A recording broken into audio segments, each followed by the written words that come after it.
So a little over 2 months ago, I decided to fund a Moomoo account to do a $500 swing trading challenge, because to prove to you, it's not about how much money you have in your account. It all comes down to the strategy and the approach you have when it comes with navigating and swing trading in the stock market. So I hope you guys all enjoy this. If you guys have any questions, feel free to ask down below. And if you guys want to learn how to find stocks, my strategies, my approach, I highly recommend checking out the Swing Trading Masterclass. It's our school where we teach people how to trade, my strategies, my approach, all that stuff.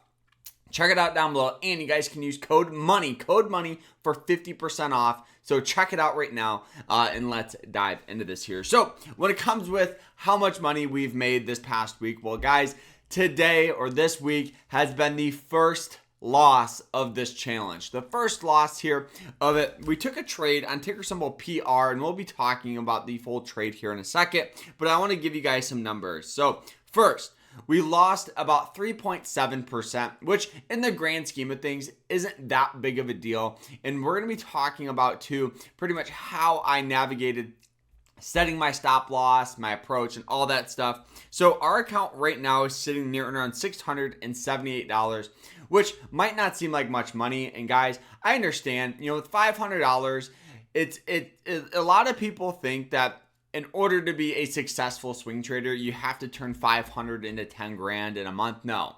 What makes a successful swing trader is consistency. So those 1, 2, 3% returns compounded over the year, that's what makes up a trader. And honestly, I really think that is one of the biggest issues when it comes with new traders, is they expect to have these massive returns when in reality they can just hit base hits all day and make money. So let's talk about the approach here in the trade. So looking at ticker symbol PR, what I always do before I trade a stock is I have a checklist. I have a checklist for entry, and that's exactly what I have here in my trading journal. This is mine. I'll put this down below, Mastering the Swing. It's absolutely fantastic. Check it out. It's right on Amazon. So in order to buy the stock here, I have this checklist. Having this checklist really helps me narrow in on stocks with opportunity. So let's talk about it. So the first thing on my checklist is a stock on an upward trend. And that's exactly what we have here. The second thing is sold off down to some level of support, right? So you guys can see we entered all the way down here. Our entry price for this stock was $15.11. So right in this range here is where we hopped in.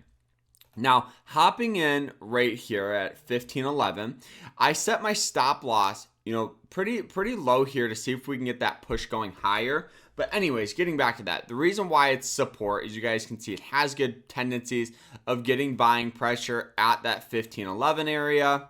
Boom, even in here, boom, even a little bit in here, boom. So we understand there's good buying pressure there.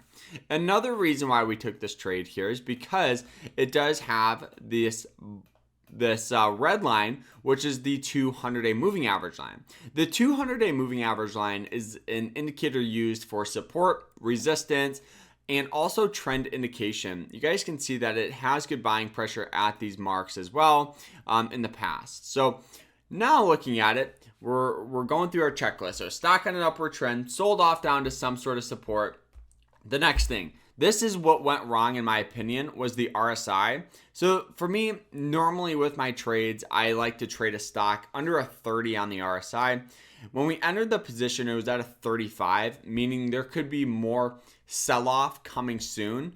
And that's kind of what happened here, right? You guys can see that it just got a little buying pressure, and we were actually up quite a bit. We were up about 3% at one point, and then it just stair-stepped its way down. But anyways, I think this is what went wrong was, one, the RSI wasn't under a 30. Normally it is. And with the checklist, I trade a lot of stocks. I'll be completely honest with you. And so for me, I'm always willing in most cases to take a little more risk to get a better entry price. The issue is when you get a better entry price, the risk is higher. And that's kind of what happened here. The next thing here is earnings. What's going on? When's the earnings report? So for me, the earnings is going to be, I believe it's next week sometime. It is, yes, next week, August 6th. So I'm not going to be holding during an earnings report. Earnings is a 50-50 chance of making money, and I want, my odds a lot higher. So making sure we're not going to be holding an earnings report, and right on your checklist, just write the date or just set an alert on your phone, right? The next thing here is risk and reward. So the risk and reward for this position was actually really, really solid. Entering here, setting our target all the way up here at, resistance.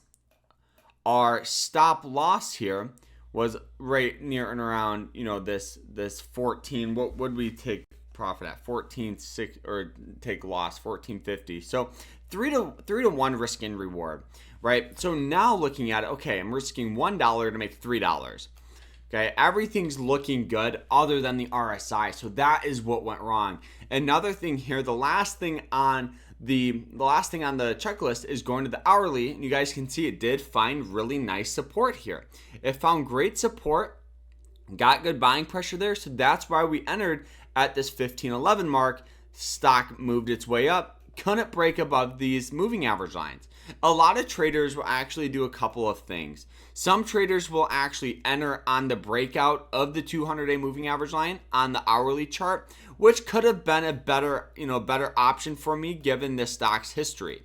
And the reason why I say that is you guys can see the last time it broke out above these moving average lines, the stock skyrocketed up, right? Boom, boom. So now looking at it, it stair-stepped its way below and just couldn't break above it, acting as a very hard resistance. So that's why we're getting so much, selling pressure here. Another reason why we're getting a lot of selling pressure is just looking at a lot of the market today.